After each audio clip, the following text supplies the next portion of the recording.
আওয়ামী লীগ আমাকে এখনো পর্যন্ত কিন্তু আওয়ামী লীগ আমাকে বাদ দেয়নি, এটা আপনার ফর ইউর ইনফরমেশন। আমি ছাত্রলীগের রাজনীতি, আমি তো আমার পরিবারটা আওয়ামী লীগের রাজনীতির সঙ্গে একেবারে 1954 থেকে জড়িত। সেখানে রাজনীতি করি, লেখালেখি করি। আমরা দেখলাম যে আপনি 2008 সালের নির্বাচনে আওয়ামী লীগের মনোনয়নে আপনি সংসদ সদস্য হয়েছিলেন। না, আমি তো আসলে প্রথমত একটা রাজনৈতিক পরিবারের সদস্য।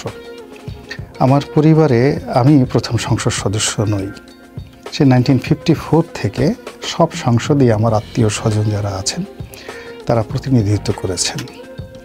এখন সেই দিক থেকে রাজনীতির যে ইচ্ছা, আকাঙ্ক্ষা, অভ্যাস, এটা তো রাতারাতি করে হওয়ানো যায় না। তো সেটা আমি পারিবারিকভাবেই পেয়েছি। দ্বিতীয়ত ছাত্র জীবনে ছাত্র রাজনীতির সঙ্গে সম্পৃক্ত ছিলাম। আপনি ছাত্র জীবনে কি ধরনের রাজনীতি করতেন, কোন দলের সঙ্গে? আমি ছাত্রলীগের রাজনীতি, আমি তো আমার পরিবারটা আওয়ামী লীগের রাজনীতির সঙ্গে একেবারে 1954 থেকে জড়িত। ছাত্রলীগের রাজনীতি করেছি, আর আমি ছাত্রলীগ থেকে পরবর্তীতে আওয়ামী লীগ করেছি এবং সেখান থেকে এই যে বিএনপিতে নমিনেশন নেওয়ার আগ পর্যন্ত আওয়ামী লীগে ছিলাম। আচ্ছা, তো 2008 সালে আপনি যখন নির্বাচনে প্রতিদ্বন্দ্বিতা করবেন বলে মনস্থির করেছেন, এটার সংযোগটা কিভাবে হয়েছিল? আপনি চেয়েছিলেন না আপনাকে বলেছিল? না না না, এটা আসলে যে কোনো আওয়ামী লীগ এবং বিএনপির মতো একটা রাজনৈতিক দলের মনোনয়ন পাওয়া, এটি বিরাট একটা যুদ্ধের বিষয়, রাজনৈতিক যুদ্ধ।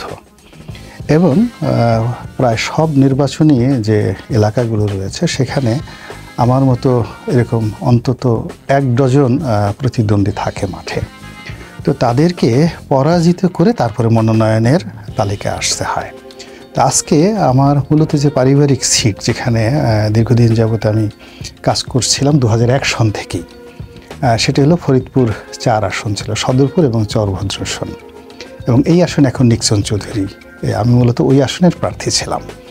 এবং ওই আসনে যখন 111 হলো তখন কি হলো, একটা সিট কমে গেল, ফরিদপুর 4 আসনে একটা সিট কমে গেল এবং ওটা সদরপুর চরভদ্রসন ভাঙ্গার সঙ্গে চলে এলো। তখন দেখা গেল যে আমাকে প্রোভাইড করার জন্যে পটুয়াখালীর যে সিট থেকে আমি হয়েছি সেখানে আমাকে মনোনয়ন দেওয়া হলো। আপনাকে অনেকে খুব প্রমিজিং মনে করতো যে আওয়ামী লীগের মধ্যে মানে যারা একটা ইয়াং গ্রুপ, যারা পরবর্তীতে আসবে, তো সেই স্থানটার চ্যুতি ঘটলো কিভাবে বা কেন ঘটলো? সেই স্থানটার চ্যুতি ঘটেনি। এর কারণ হলো বাংলাদেশে 2008 থেকে 2011 সালের শেষ পর্যন্ত, 12 সালের প্রথম পর্যন্ত যে একটা রাজনৈতিক অবস্থা ছিল, প্রচণ্ড প্রতিযোগিতামূলক রাজনীতি। সেই রাজনীতিতে আমি বা আমার মতো যারা ছিলেন তাদের সকলেরই প্রয়োজন ছিল এবং সকলেই লাইমলাইটে ছিলেন প্রতিযোগিতার মধ্যে। বিএনপিতেও যারা পরিশ্রমী ছিলেন, মেধাবী ছিলেন, পড়াশোনা করতেন, তাদের একটা কদর ছিল, আমাদের দলেও ছিল। কিন্তু 2012 সনের মাঝামাঝি সময়ে এসে, বিশেষ করে হেফাজতের ওই ঘটনার পরে বা গণজাগরণ মঞ্চের পরে, রাজনীতির অন্তরালে কতগুলো খেলাধুলা শুরু হয়ে যায়। সেই খেলাধুলা যখন শুরু হয়ে যায় তখন থেকেই মূলত এই যে 2014 সনে যে নির্বাচনটা হলো কিংবা 2018 সনের নির্বাচনটা হলো, ওটার একটা প্রেক্ষাপট রচিত হয়েছিল 2012 সনে। এবং সেই 12 সনের যে বিষয়টি হলো, সেখানে আমি যেভাবে আমার ক্যারিয়ারটা গড়ে তুললাম বা আমি যেভাবে নিজেকে এক্সপোজ করেছিলাম, ঠিক ওই বিষয়টা 2012 সনের প্রেক্ষাপটে, 13 সনের প্রেক্ষাপটে একটা পার্টির জন্য, দলের জন্য লায়াবিলিটি হয়ে যাচ্ছিল। আপনি যখন টক শোতে অ্যাপিয়ার করা শুরু করলেন বা বিভিন্ন জায়গায় বক্তব্য দিচ্ছেন, আপনার কিছু কিছু বক্তব্য শুনে অনেকে সন্দেহ করছিল যে এটা তো আওয়ামী লীগের মতো কথা না বা আওয়ামী লীগের সংসদ সদস্যের মতো কথা না, একটু ভিন্ন সুর পাওয়া যাচ্ছে। মানে এটা কেন হলো? এটা আসলে যে যারা এই জিনিসটা চিন্তা করতেন তারা মূলত আওয়ামী লীগ সম্পর্কে তাদের কোনো স্টাডি নেই। আওয়ামী লীগ একটা বৃহত্তম গণতান্ত্রিক দল এবং এর যত সৌন্দর্য গণতন্ত্রের মধ্যে। এবং আওয়ামী লীগ যখনই ভালো করেছে, ক্ষমতায় এসছে কিংবা সফলতা দেখিয়েছে, তখন সেই দলের মধ্যে, দলের বাইরে গোলাম মাওলা রনির মতো অনেক লোক ছিল। সেই 1954 থেকে শুরু করে সব সময়টাতে তাদের তারুণ্য ছিল, সাহস ছিল, শক্তি ছিল, মেধা ছিল, যোগ্যতা ছিল। এবং এই লোকগুলোকে যখন বন্ধ করে দেওয়া হয়েছে, এই লোকগুলো যখন চলে গিয়েছে, তখনই কিন্তু অন্ধকার আওয়ামী লীগকে গ্রাস করেছে, বিভিন্ন সময়টাতে গ্রাস করেছে। তো এই যে সার্বিক যে অবস্থা, আমি যখন অনুমান করতে পারলাম যে এরকম একটা পরিস্থিতির সৃষ্টি হয়ে গেছে, যখন আমি একটা কথা বললে খুব দাম দেওয়া হতো, আমার একটা কথাকে মূল্যায়ন করা হতো। আর আমি যখন বুঝলাম যে আমার এই কথাগুলোকে নেগেটিভ অর্থে ধারণ করা হচ্ছে এবং আমাকে আমার অযোগ্যতা হিসেবে এটা বিবেচনা করা হচ্ছে, তখন কাছে মনে হলো যে না, এই প্ল্যাটফর্মটা, রাজনীতির যে প্ল্যাটফর্মটা, আমি যে নীতি এবং আদর্শে বিশ্বাস করি বা আমি যে একটা আস্থা নিয়ে জীবনটা শুরু করেছিলাম এখানে, সেটার সঙ্গে মানানসই নয়। ফলে আমার কাছে দুটো অপশন ছিল। অন্যান্য সবাই যেভাবে রাজনীতি করছে সেভাবে রাজনীতি করা, দলের সঙ্গে টিকে থাকা, সংসদ সদস্য হওয়া, মন্ত্রী হওয়ার জন্য চেষ্টা করা, এবং অন্যান্য সবার যা যা হয় আমার ঠিক সেরকম হবে।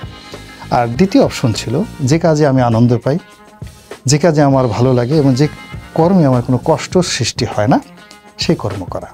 তো এখন আপনি যদি মানুষকে ভালোবাসতে চান, মানুষের জন্য নিজের পকেট থেকে টাকা পয়সা খরচ করে কাজ করতে চান, মানুষের অধিকার নিয়ে কথা বলতে চান, এবং আপনার যদি পদ পদবীর ব্যাপারে কোনো লোভ না থাকে, লালসা না থাকে, কামনা এবং বাসনা না থাকে, আপনার আসলে কোনো দলেরই কোনো পদ পদবী দরকার হয় না। নির্বাচনের জন্য অবশ্যই আপনার একটা দল দরকার, একটা প্ল্যাটফর্ম দরকার। সংসদ সদস্যের মতো একটা পদ পদবীতে দল থেকে নির্বাচন না করলে বা পরবর্তীতে দলীয় পদ পদবী না থাকলে কিছুই করা যায় না। এই বোধ থেকেই মূলত আমি বিএনপিতে গিয়েছি। যদি ইলেকশনের প্রসঙ্গটা আসতো আমি কখনো যেতাম। আচ্ছা, সেই প্রসঙ্গটা আসছি।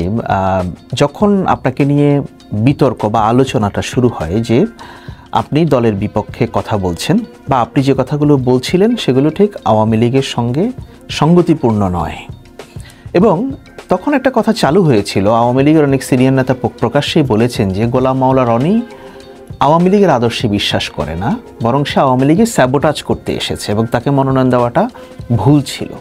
আপনি কি আমার এরকম একটা কথার উদাহরণ দিতে পারেন, বা আমার এই কথার অ্যাগেনস্টে আওয়ামী লীগের কোনো নেতা এরকম কথা আপনি যেটি অভিযোগ করেছেন, বলেছেন, এরকম কারো নাম বলতে পারেন? হ্যাঁ, আওয়ামী লীগের অনেক নেতাই বলেছে। যেমন ধরুন 2012 সালে আওয়ামী লীগের একাধিক সিনিয়র নেতা, আমরা যখন আপনি সৈয়দ আবুল হোসেনকে নিয়ে একটা কমেন্ট করলেন একটা টক শোতে, আপনি বিভিন্ন সংবাদপত্র ঘাটলে এখন দেখবেন তারা কি বলেছে। এটা পরিষ্কার বলেছে যে রনি ঠিক আওয়ামী লীগের মতাদর্শে বিশ্বাস করেন। আপনাকে স্মরণ করিয়ে দেওয়ার জন্য বলছি, সেটা হলো যে আমি জেলে গিয়েছিলাম একটা ঘটনার মাধ্যমে। জেলে যাওয়ার আগ পর্যন্ত আমার যে ইমেজ ছিল, পার্টিতে যে আমার প্রভাব এবং প্রতিপত্তি ছিল, তার আগ পর্যন্ত আমি কথা বলেছি, অনেক কথা বলেছি। হয়তো আওয়ামী লীগের স্বার্থবিরোধী ছিল, কখনো কখনো আওয়ামী লীগের অনেক নেতার ব্যক্তিগত স্বার্থবিরোধী ছিল, কিন্তু এটা জাতীয় স্বার্থবিরোধী ছিল না, জাতির জন্য কল্যাণকর ছিল। এবং ওই জেলে যাওয়ার আগ পর্যন্ত আপনি একজন দুজন লোককেও দেখতে পাবেন না যে আমার বিরুদ্ধে জাতীয়ভাবে তারা কোনো বক্তব্য দিয়েছে। যেটি হয়েছে সেটা হলো, আমি জেলে যাওয়ার আগে যেটি হয়েছে সেটা হলো আমার এলাকাতে একটা দুটো মাঝে মধ্যে মিছিল হয়েছে। আমার এটা সব রাজনৈতিক যে নেতৃবৃন্দ রয়েছেন তাদের নির্বাচন এলাকায় একটা বিরূপ পরিস্থিতি থাকে, প্রতিপক্ষ থাকে, এটা ইস ইন জেনারেল। কিন্তু আমি যখন জেলে গেলাম এবং আমার জেল থেকে বেরোতে যখন 50 দিনের মতো সময় লেগে গেল, তখন আমি জেল থেকে বেরিয়ে দেখলাম যে আমার বিরুদ্ধে অনেকে কথা বলেছেন। কেউ হয়তো খুবই অশ্লীল ভাষায় কথা বলেছেন, নিষ্ঠুর ভাষায় কথা বলেছেন। সেটা হলো জেলে যাওয়ার পরে।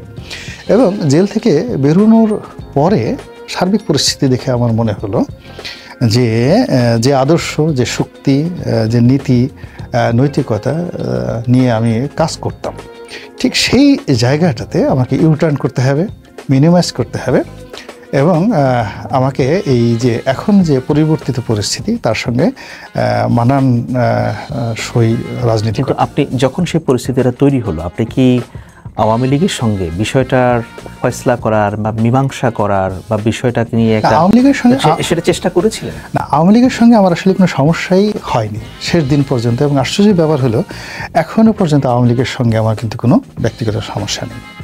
আমার যেটা মনে হয়েছে যে আমার এখান থেকে সরে যাওয়া উচিত।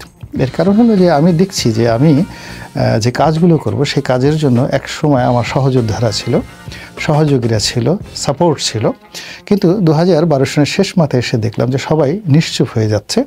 সহযোদ্ধারা তারা তাদের চরিত্র পরিবর্তন করে ফেলেছে, এবং আমি বুঝলাম যে আমার এদের সঙ্গে সামঞ্জস্য রেখে চলতে হবে, অথবা আমাকে এদের সঙ্গ পরিত্যাগ করতে হবে। আপনি কখন এসে বুঝলেন যে ঠিক আওয়ামী লীগের সঙ্গে আপনার হবে না, বা আওয়ামী লীগ আপনাকে রাখবে না, বা আপনিও থাকবেন না? আওয়ামী লীগ আমাকে এখনো পর্যন্ত কিন্তু আওয়ামী লীগ আমাকে বাদ দেয়নি, এটা আপনার ফর ইউর ইনফরমেশন।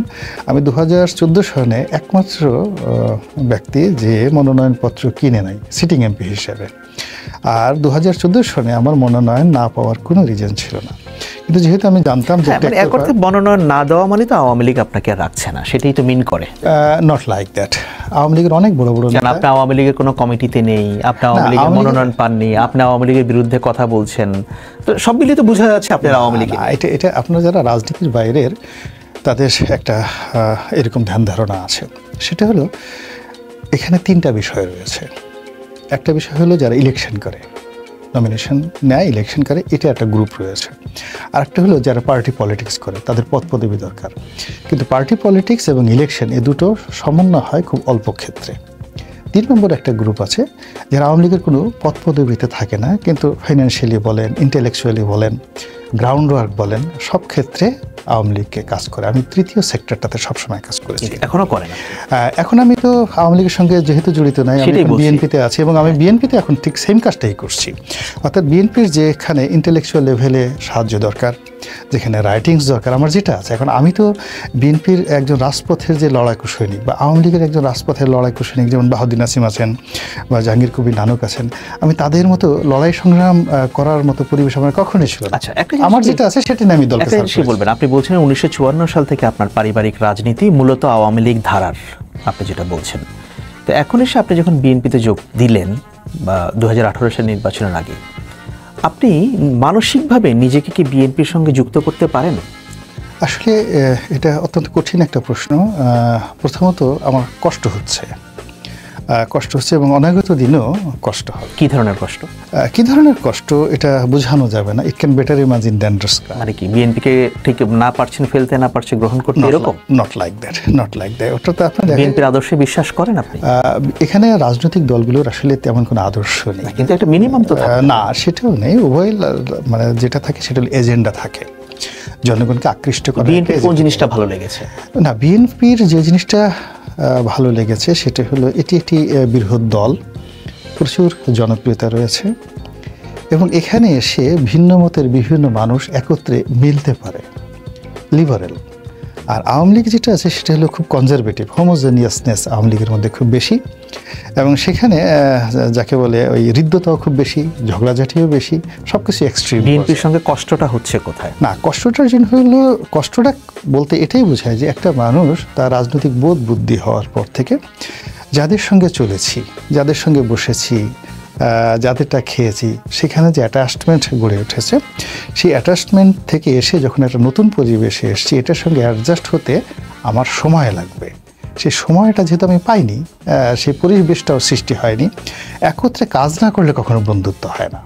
ফলে বিএনপিতে আমি নমিনেশন পেয়েছি বটে, কিন্তু এই দলের তেমন কাউকে আমি চিনি না।